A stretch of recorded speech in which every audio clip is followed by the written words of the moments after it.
Hello, my fellow gnomes. The plants are starting to flower, as you can see here in Gnomeland, as the spring season takes hold. But that can mean only one thing for game-making gnomes like us. It's time for the Easter GnomeJam. Now, I've run several of these competitions on the channel, but this year, the competition is going to be bigger than ever, as I have a huge prize pool of 50,000 Robux to give away. The winner will receive 40,000 all to themselves, with then an additional 10 runners-up, each taking home a rather handy 1k Robux each. So how can you get your hands on the cash?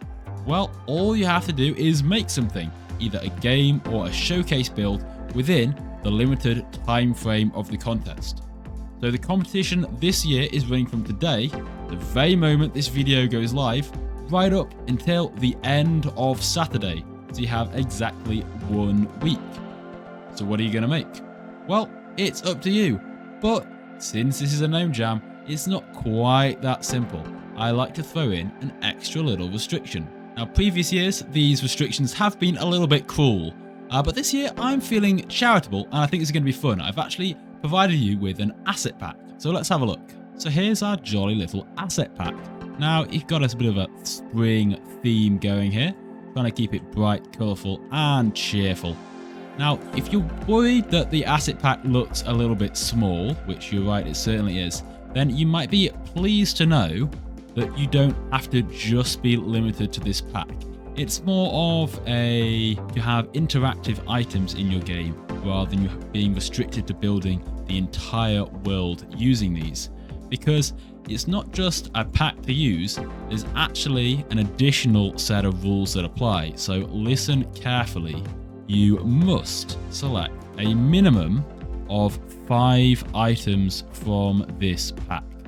So you can either use everything in this pack if you want, or you can just use 5. But the 5 items that you use must fulfill these 5 purposes. So here they are. Purpose number 1 is there must be something that moves.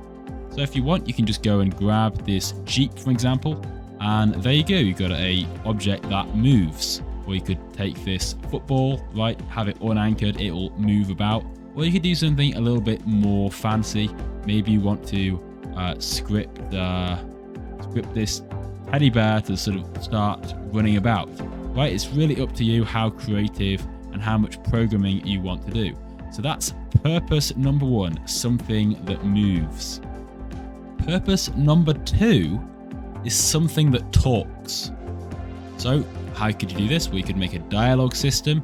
You could just have the little gnome, have a little audio sound come out of him, or you could have some little dialogue element inside one of these NPC characters over here. We've got quite a few. Let's look. We've got this Mr. fellow. We've got a crusading knight. We've got an alien, a little hiker fellow, and we've also got the Easter bunny, of course, a noob, gnome code, and gnome wife, a new character to the universe. And so that is thinking about something that talks. Of course, if you want, you can have something that moves and talks. That's fine. You can combine those purposes together, but you still need to have a minimum of 5. So what is the third purpose you need to fulfill?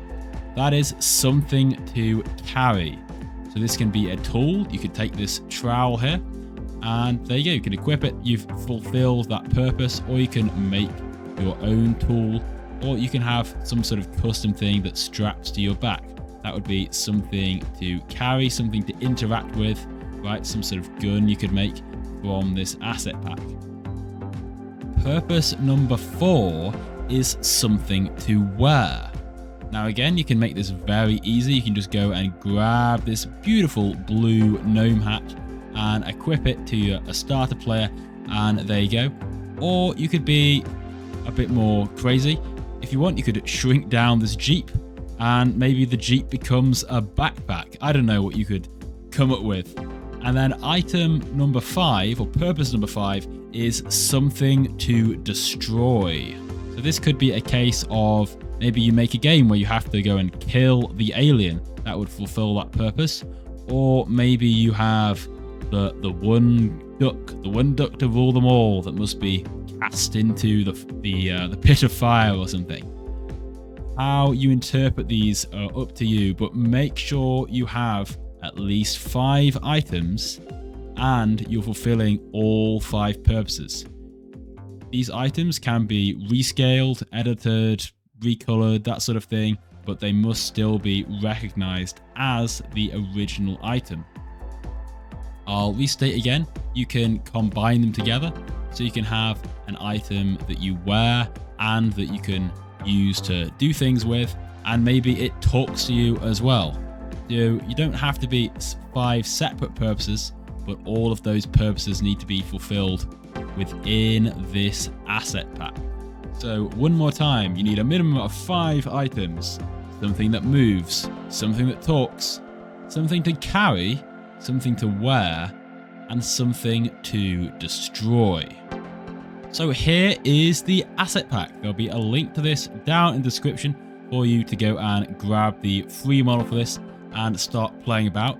You can, of course, start building for the contest right away. No need to hesitate. And remember, the deadline is Saturday, the 8th of May, 11:30 PM UK time. Do not update your game after this time, or you will be disqualified. If you're wondering how to submit, there'll be a Google form for this. Again, link in the description. You're more than welcome to submit your game early, as I won't actually review anything until after the deadline, but obviously any entries that are submitted late won't count. If you're wondering if you can work as a team, yes, you're very welcome to work as a team. However, please be aware that the prize money cannot be split, and I don't want to get into any negotiations with a group there. So you'll have to decide amongst yourselves what you want to do. Now, when will the winners be announced? Well, reviewing all of your entries is always great fun, but every year I get more and more and more entries. So please don't expect the results to be next week. If I get hundreds of entries, it can easily take over a month to get through them all. So please give me plenty of time to play through all of the creations and actually appreciate them all. Now, if you have any more questions, head on over to our Discord server, GnomeLand, and you can hang out and chat with all the other people who'll be taking part in the contest. But until then, thank you very much for watching. Best of luck to everyone in this year's Easter GnomeJam 2023, and good luck and goodbye!